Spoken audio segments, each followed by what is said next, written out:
All right, we're gonna start up here at the front of your unit. You've got your tongue jack here. It's got two buttons on the left. You've got your light that's gonna allow you to connect and disconnect in the dark. And you've got your button on the right that's gonna raise and lower your tongue jack. Up lowers it, down raises it. Down below that, you've got your 7-way, which is gonna connect to your vehicle, which is gonna give you your running lights, your brake lights, and your turn signals when you've got this hooked up to your truck. Below that is your emergency breakaway cable. This is going to connect securely to the same spot that your breakaway chains do, or that your tow chains do, and for whatever reason, if this ever was to come disconnected from your vehicle while you were traveling, this is going to pull out from the little emergency brake here, and it's going to lock your brakes up so it doesn't go rolling back down the highway. You've got your two tow chains that are going to connect crisscross onto the bottom of your vehicle, provide you a secure connection. Behind that, you've got your two 20-pound propane tanks underneath this cover here.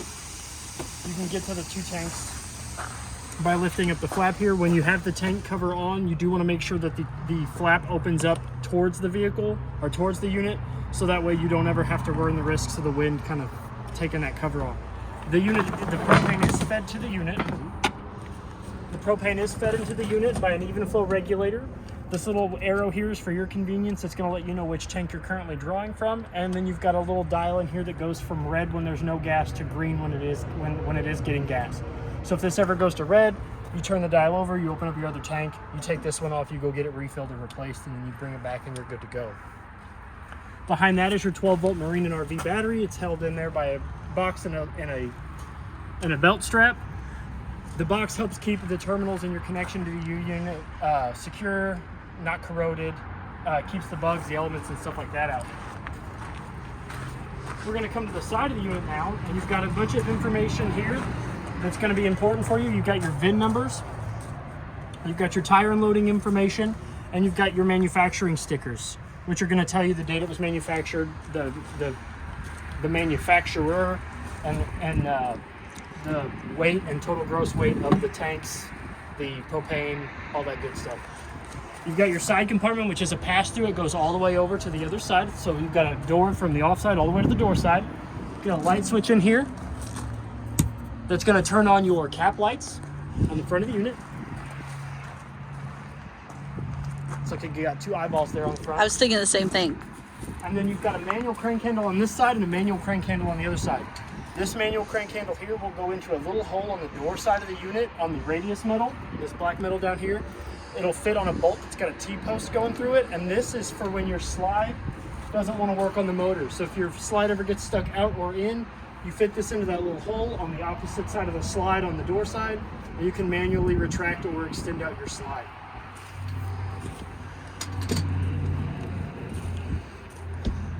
Behind the side compartment, you've got your fresh tank water spout. This is where you're going to stick your hose and regulator, and this is going to be where you're going to fill your fresh tank at.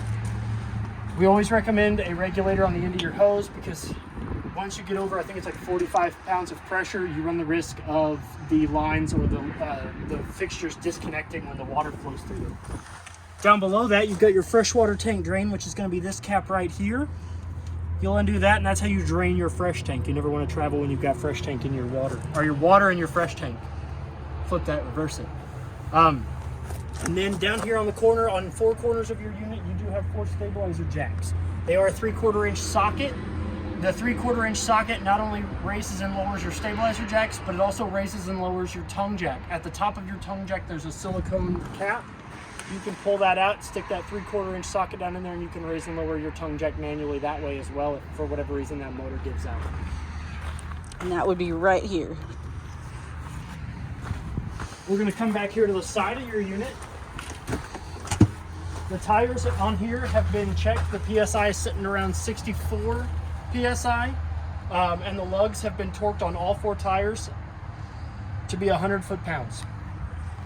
Plus the sticker there, and then the sticker on the tire unloading will also tell you the proper PSI to put in your tires as well.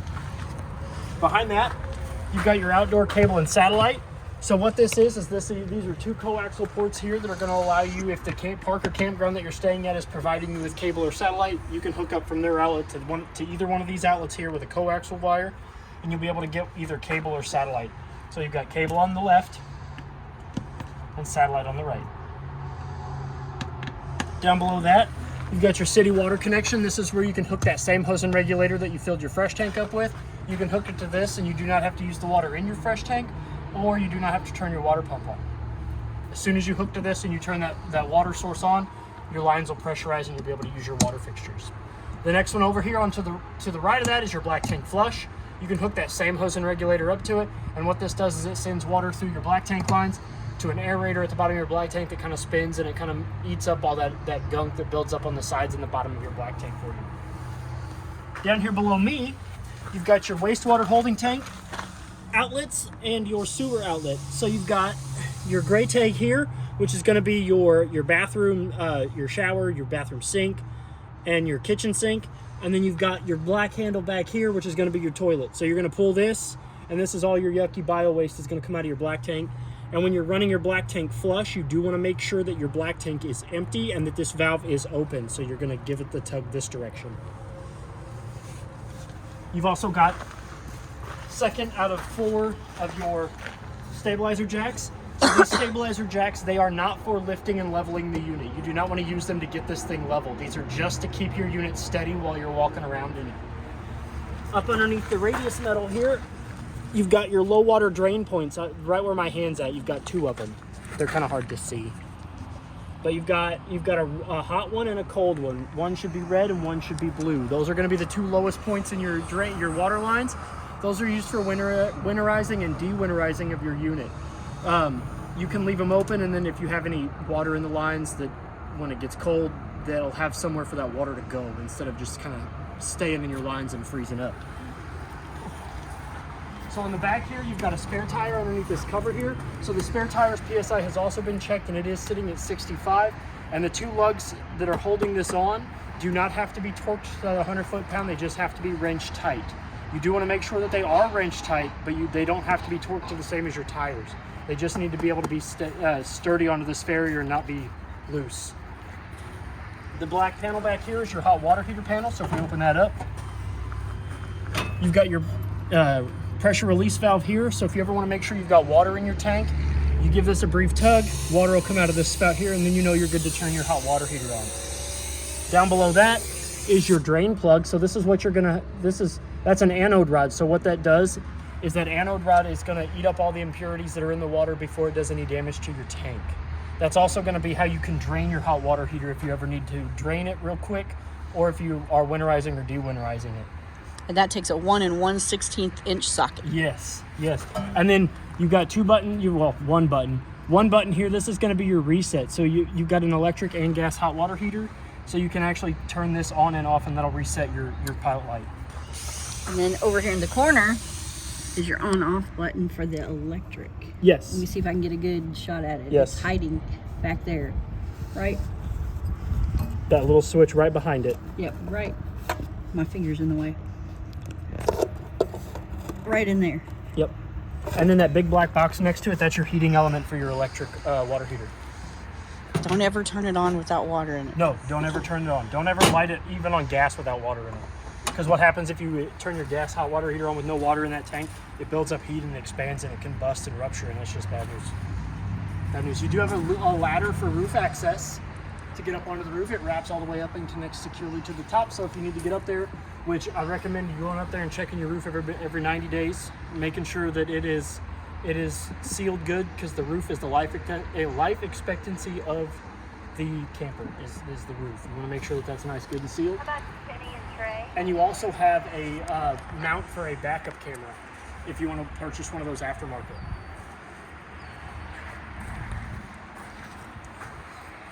Down below here on the other side, you've got a 3/4 inch socket. That's your 3 out of 4 stabilizer jacks. Again, it is for stabilizing the unit only. It is not for lifting and leveling it off the ground. If you try to use all 4 of those to raise and lower the unit off the ground, you run the risk of damaging not only the jacks, but the frame of your unit. And it's going to be bad news bears if you try to do anything other than just allow those to go to the ground. Up underneath this big side compartment here is your outside kitchenette. This is held up with magnets, so you don't have to worry about it falling down and hitting you in the head. You do have a 12-volt fridge, but this fridge will only power on when the unit is plugged in. So when you get to your destination, if they are providing you with power, you can turn your outside refrigerator on. So it's a 110 fridge? Yeah. 110 fridge. I'm sorry, not 12 That's volt. okay. 12 volt is if it runs off the battery, but this is a 110 fridge. So to control the temperature of your fridge, you'd have a dial back there, 0 being off and 7 being the coldest you can get it. You have an outside sink here with hot on the left and cold on the right. So hot farthest away from you, cold gonna be closest to you. And if we undo this little latch here, pull this out, you do have an outside stove. So this will lift up. It does have 2 wind guards, so you'll bring these out. They'll sit in these little metal brackets here. And then to turn your stove on, once you have the gas on, you'll push down, turn it to light. You'll hear gas escaping, and you'll want a long stick lighter.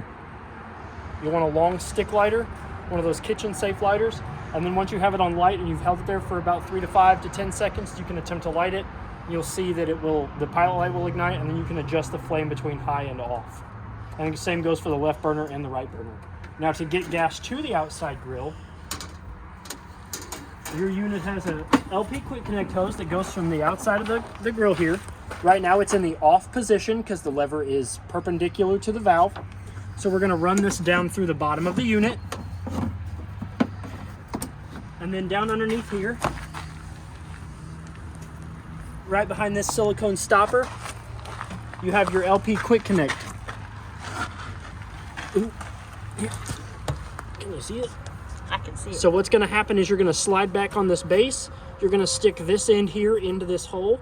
You're going to push it in until this comes flush again with the end of the valve. And then I'm trying to do this without any eyes. So then your valve up here at the top, you're going to turn it from sideways to facing that.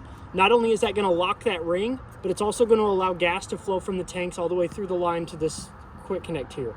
When you're not using this, you're going to push back on the ring. This is going to pop out. You can tuck this back up behind your outside grill. You do want to make sure that this valve is securely shut. And then you always want to make sure that you take your silicone stopper and you push that back up in that hole. So the reason why we always tell you to use those silicone stoppers anywhere where there's gas coming out of your unit, or put a mud dauber screen over your furnace, is because mud daubers love the smell of propane. I don't know what it is about it. Something that they're attracted to. They will either build a nest in that hole, or in your furnace vent, which is where another big smell of propane comes out of. And they will invite all of their friends, and it is, the vents for the furnace are like a $20 aftermarket part that you can get here. But it's definitely a good investment, because digging mud daubers out of furnaces is not something anybody enjoys doing. And then when you're not using your hose, you can just tuck it back up into this spot here. Slide your outside grill back into its crevice. Snap that back up. This is your travel lock. So that what this is going to do is it's going to keep this from coming out and bumping into your door when you're traveling down the road. You can close this down. It's got one latch on either side. And then in the center, this is going to be a 751 key that's going to be on your key ring. And that 751 key is going to be the only key that doesn't have a plastic head on the end of it. This vent here, oh look, there's one. There's one of them mud daubers right there. This is going to be the backside of your refrigerator. So this is how you're going to get to the backside of your refrigerator if you ever need to do any repairs on it. And that little vent that's coming out, that little drain hole, that's going to drain the moisture that comes out the back of your refrigerator. So it's okay to leave it like that. That little white plug in there, it's a one-way plug. It's going to let water come out, but it's not going to let anything get in. I'm going to stay away from like that. So up here is the vent fan for your range vent and light. So when you're ready to cook on your stove on the inside, you want to make sure that you take these 2 little flaps here, you push up, and then you pull this flap out of its compartment. You want that flap to be able to do that when you're inside using your stove. When you're traveling, you want to make sure that these are pushed tightly back up against the unit, and they're secure, because if you leave this open while you're traveling down the road, the only thing holding this door in here are 2 little tabs up in the top corners here, and a strong wind can come and rip that out. And then you're stuck with a big gaping hole to the right, to the backside of your electronics. So another den for those mud daubers, wasps, bees, whatever to get in there, and you don't want that. Down below here, this is the backside of your furnace. So this furnace vent here, so you've got the intake and the exhaust. This is where I recommended the mud dauber screens. They're 2 little dome screens that fit nicely over those, and that's going to keep those mud daubers from getting up there and building a nest. Now, when it comes to your furnace, when you have your furnace on, this does get hot enough to curl the hair on your arms and scald your flesh. So if you don't want to burn yourself, I recommend that you tell anybody that's going to be around your camper, if you've run in the furnace, that you stay away from this because it does get hot. You've got an outside TV mount, that the TV bracket that you have on the inside. You can take your TV off the wall and you can bring it out here, and you can plug that TV in at this outside 110 outlet. And then if you want to get whatever TV sources that you have currently on the inside of your unit, whether it be antenna, park cable, or park satellite, you hook your coaxial into that, and then you run the other end of your coaxial into the TV, and you'll get whatever TV services that are on the inside of your unit on the outside of your unit. We're going to come up here to the front compartment door, which I said is the pass through to the other side. Because in this one you do have a light, and then this is your 3/4 inch manual crank handle. So this is your 3/4 inch socket. This is going to fit all 4 of your stabilizer jacks, and it's going to be able to fit down in that front silicone compartment, so you can raise and lower your tongue jack manually if you would ever, God forbid, need to do that. This lock here is also going to be your 751 key. All of your side compartment locks are going to be that 751 key. They're going to be that key that doesn't have a plastic head on it. Now that we're done on the outside, we're going to go ahead and come into the inside. So when your unit's in travel position, your handle should look like this, flush up against the door, and your stairs should be retracted back to look like this. When you reach your destination and you've unhooked and you're ready to go inside your camper, you're going to lift up on the travel handle, you're going to bring it out. It's going to sit like that. You're going to grab a hold of this handle here, you're going to pull your stairs out, and then you're going to flip this bottom stair all the way down. That's going to give you your secure stairs to go inside the vehicle. Before we go in there, this is that hole I was telling you about where that crank handle goes, so you can manually push out and pull back in your slide. So now we're going to go inside your unit. So we're going to open up the door, we're going to step up the stairs, and we're going to come on in. First thing I'm going to point out to you when we come inside is your fire extinguisher that is right there on the wall. That's there for if you have an emergency on the outside or the inside of your unit. So now that we're on the inside of your camper, it is dark in here, so I'm going to go ahead and come to this light panel here, and I'm going to flip on interior lights on. That's going to turn on all these lights. So these lights do not have a push button, so you don't have to worry about anything going off. They all run off of this light switch here. The next one over here is your porch light. That's going to be that one little light that's out there on the front. So if I flip that switch, it's going to turn that light on and off. This light switch here, you do not have lights on your awning. So this one is just in case your unit did have a light strip, or you can put one and wire it to this switch. This switch does not function. The next switch over here, this is your slide room switch. That's going to bring in your kitchen dinette. So if you hold in, it's going to bring your slide in, and if you press out, it's going to do the opposite. It's going to push it out. Same goes for your awning. If we hold extend, your awning's going to go out, and if we hold retract, your awning's going to come in. Now speaking about your awning, so the awning is one of the most expensive repairs that you can do on your unit. So when your awning goes all the way out and you're out enjoying a nice day under your awning, if you're ever going to come back inside for your unit for the day, for the evening for a couple hours, or you're going to go away from your camper for a couple hours and your awning is out, please bring it in. It is one of the most expensive repairs, whether it be the canvas, the arms, anything like that. Bring it in. A stiff breeze can knock a twig through it, a branch through it, can rip your canvas off the tube. Just bring your awning in. It takes about 30 seconds for that awning to come in and out. Now at the bottom of your awning has 4 arms. It's got 2 lateral arms, 2 that are permanently attached to the side of the unit, and 2 lateral arms that swing out. It also has 2 supporting arms on each arm. On each major arm, you have 2 supporting arms and 2 lateral arms. The bottom supporting arm, which is going to be that bottom arm that comes out that's going to sit parallel with the 2 arms that swing out, those are going to have pivot points in them. So what those do is you can grab a hold of those and you can manipulate those, tugging on them. Sometimes they have a black screw on them. You can manipulate those. What those do is those create a pitch point either at the front of the camper or the back of the camper, or if you do them both simultaneously, it creates a steeper pitch on the whole awning altogether. Now, the important part, the reason why I told you that is when you bring your awning back in, you have to make sure that the 2 support arms on both of your awning arms are back to the neutral position before you bring your awning in, because if not, they will stay bent, and when your awning comes all the way back in, you run the risk of doing damage to them. So just put them back to the way they came out. A lot of people don't really do the pivot arms, so you don't really have to worry about that if you're not going to use that. Now that we've gone over this, we're going to kind of go ahead and scoot this way, and then we'll make our way to the master bedroom and in that way. So you do have a nice stainless steel faucet with a 2-basin ceramic sink. Not ceramic, that's plastic, my bad. And look, ceramic to my eyes. Getting old. 2 stoppers, just like the ones in your kitchen sink at home. They fit nicely down in there. Got a larger basin on this side than you do on the right. And then the sink cover acts as not only a drying rack, but also a cutting board on both sides. It is, I don't know what, PVC, I guess is what they call that. Cutting board stuff. Cutting board stuff, yep. That's the scientific term. Above us, you've got storage up ahead. Be careful when you're cramming stuff in here. This is the power cord to your microwave, so you don't want to start like jamming stuff in here and pushing that out. Up underneath, you do have a manual push button light. You just kind of tap that little rubber silicone button there, turn your light on and off, and you do have a 110 outlet tucked up underneath there. So if you want to turn on like a fan or a radio or something like that, you can plug it up into that. We'll move on over to the microwave. You do have a standard high point glass top microwave, just like the microwave at your house. It's got the glass dish that spins, and it's got all your standard functions and features like your in-home microwave. This is the light switch and the fan switch for your range light and fan, so you're not cooking in the dark.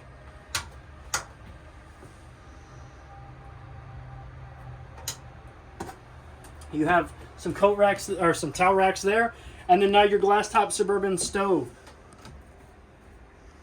The glass top you cannot cook on this. It does get hot enough to burn you, but not hot enough to boil water on. So when you're cooking, you want to lift that up, create a backsplash, and then what you're going to do is you're going to push in, you're going to turn it to light, and you're going to turn these knobs here. You're going to hold it for about 3 to 5 seconds. You're going to let go, and then you can adjust your temperature. Same goes for this one. Same goes for the third one. And then to turn them off, you just turn them all back off. Your oven, you're going to pull down your oven door. You always want to make sure that your oven door is open before attempting to light it. You never want to try to light your oven with a closed door. So you're going to turn the pilot light on. And I can't, let me see if this one is one of them.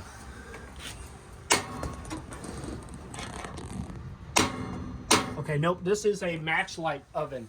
So, very important, get yourself one of those nice big stick lighters, like we talked about, like the outside grill. You're going to hold this Technically, you already have it because you bought it for the outside. Yes. So, you're going to take the stick lighter, you're going to push in on pilot on. That's going to send gas to the pilot light. You're going to take that long stick lighter, you're going to go back there. There should be a white ceramic ring that's got the pilot light that's going to come out of it. So you're going to push that. You're going to hold this in, and you're going to click that lighter until you see your little pilot light come on. It's going to be a little blue flame about this big.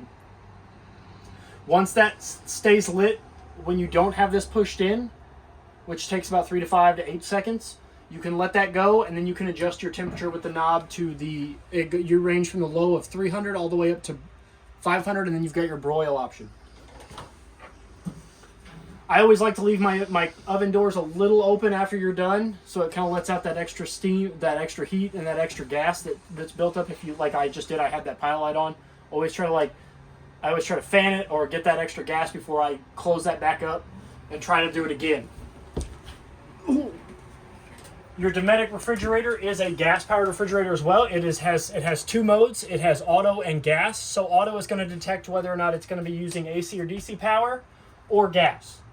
So it's going to either use while it's plugged in, or if you do not have your unit plugged in, it's going to run off gas. You can turn that off. You can switch it from auto to gas by hitting this button here. And then if you want to turn your refrigerator off, you can click this button, and when you see the lights turned on, now it's on, now it's off. To open your refrigerator and freezer, you're going to take these buttons here and you're going to push in where it says push, and you can open up. That's going to open up your freezer. Look at that, that's cool. You got like a little soda, I guess like a juice, like one of those juice concentrates. And then your refrigerator, the 2 crisper drawers down at the bottom, and that little guy right there. That is how you adjust the temperature in your refrigerator. Is it higher up is colder? Higher up is colder. Higher up is colder. Lower on the fin is warmer. But the important part is when you're trying to open your refrigerator, never just go to yank on these handles. These are just plastic thin handles. You do run the risk of damaging them, so you always do want to make sure that you are pushing in on this little button here. Down below that is your fuse panel / breaker box. Open that up. So you've got your breaker box all labeled here and your fuse panel all nicely labeled here. Now the best part about your fuse panel is that there is an orange LED that will illuminate next to whatever fuse if one blows. So that way you don't have to go second guessing which one it is. It'll tell you exactly which one blows. It's called an auto detect. You have 2 nice, rather large bunks in the back with a vent above that opens with the turn of that black knob there. There is no fan on it, so whichever one of your kids is sleeping on the top bunk, if they got the toots, you open that, you crank that thing open, you let them sleep up top. Don't let them gas out the guy at the bottom. One at the bottom and the top both have those same push button lights like under the kitchen counter. AC vent in the ceiling. There should be... Oh, no, there it is. Right here. Duh. You do have storage underneath the bed, so you can store blankets, pillows, and stuff like that. And then if you don't want to look at the little gremlins, there it is. Privacy curtain. Very cool. I think that bottom window is also a fire escape window. Yes, that bottom window is your fire escape window for the bunks. Which I guess whoever sleeps on top, they get the vent, but they don't get to get up. Yeah, just the bottom one. So the bottom one is your fire escape. So there is a saddle. I don't know if you can see it in between the curtains down there at the bottom. Right there. Yep, you pull that out of that little black seat, and then you push it out of the window all the way, and then you're able to just... And then you pull this. Yep, pull out the screen, and then you're able to slide out of there. Preferably feet first. We recommend feet first. So in the bathroom, we've got a light switch here that's going to turn on the single light above the mirror.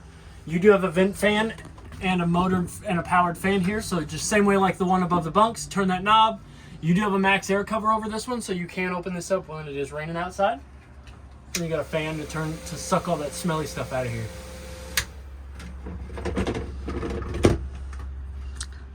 It has a fancy shower head. Fancy shower head. It's got a body spa, Oxygenics. So it does have a button here. So if you're running your water, which is hot on the left and cold on the right, if you want to take a shower, you pull up, just like at the old style tubs in your house. You pull up on that while the water is running, it'll send water out to your shower head, which to turn your shower on, you do want to make sure that this is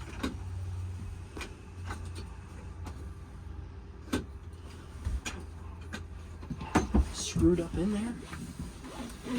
We'll get it connected when we're done with this video. Nope, there it is. It wasn't going far enough back. I knew it had one. So, it was disconnected for winterization. yes, we winterized it and I disconnected it.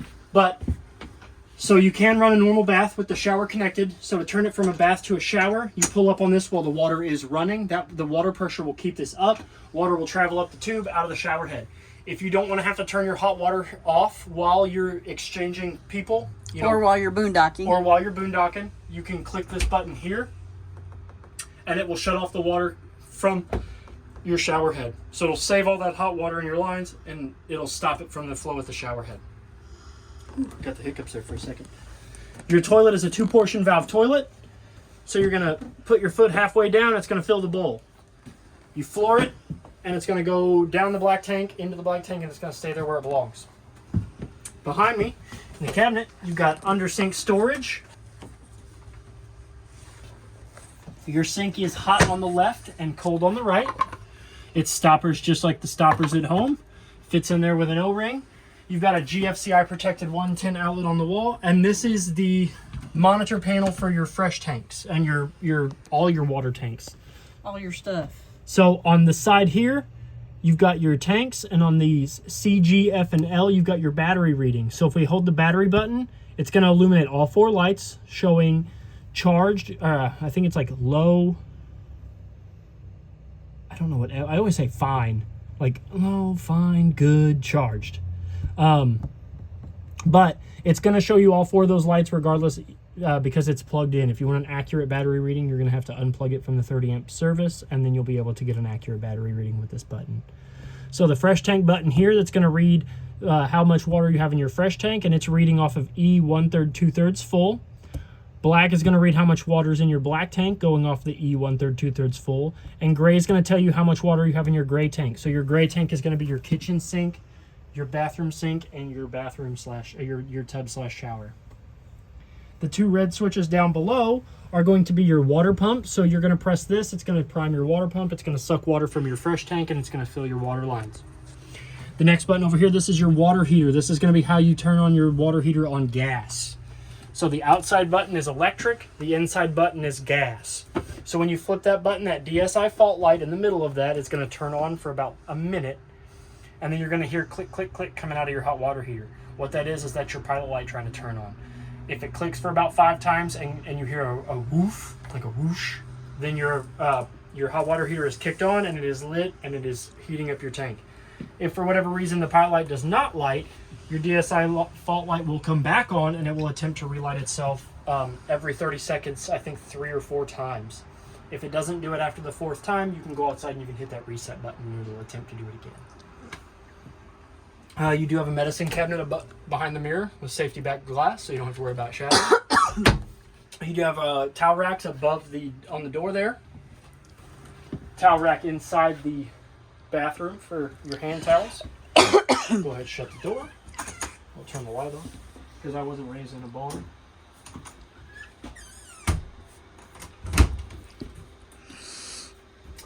On the side here, you do have a nice big old pantry with adjustable shelving. All you do is lift up and pull out, and then these push in, so you can slide these up if you want, and then they'll stay where you put them on the downward when weight gets put on.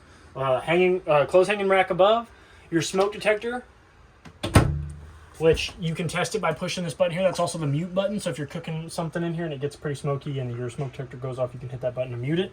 Does it mute people? No, sadly. 2 pull-out drawers underneath so you can store other dry goods or utensils.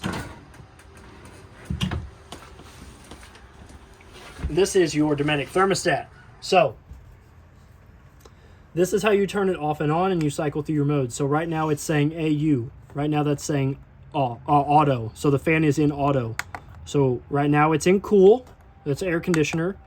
Furnace is going to be your heat. And then you've got off. So when the light down here is in on and off, that means it is off. Excuse me. So fan is just going to circulate air through your unit. Cool is going to be your air conditioner, and furnace is going to be your heat.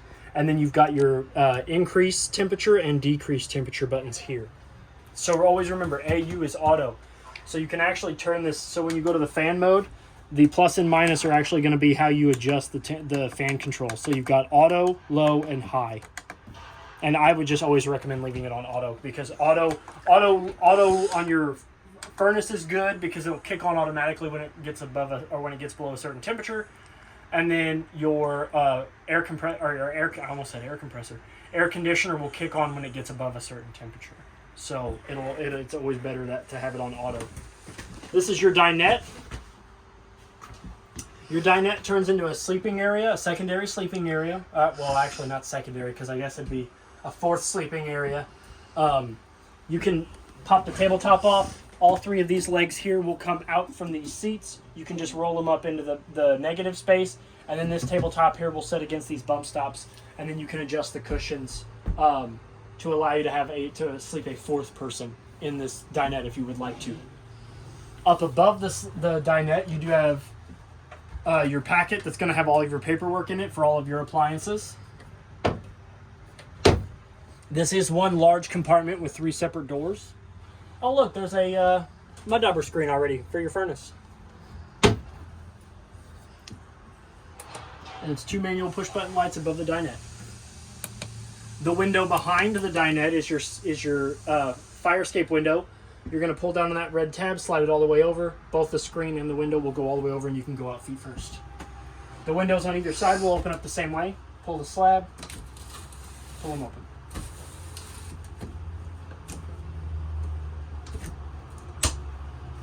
Now that we're done there, we're going to go ahead and make our way to the master bedroom. So, the master bedroom has 2 pocket doors, so either side of these are mirrored. There's only one difference, and that is that the light switch to control the lights in the master bedroom are on the door side. That's the only difference between the bedrooms. So, each one has a pocket door that's got a travel lock. It snaps to the wall on the inside.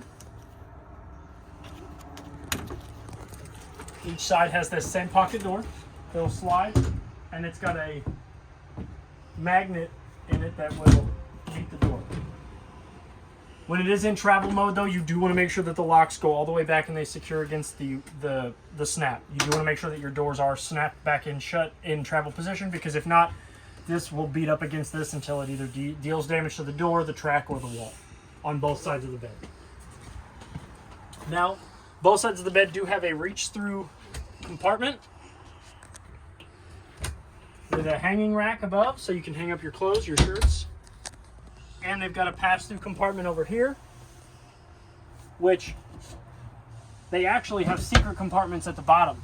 There's a little hole in the bottom there, and you can actually store your hidden snacks. Like if you don't want the kids to know you got like gummy worms or something, you can lift that up, hide the gummy worms in there, and go about your business. 2 side compartments, 2 pull-out drawers.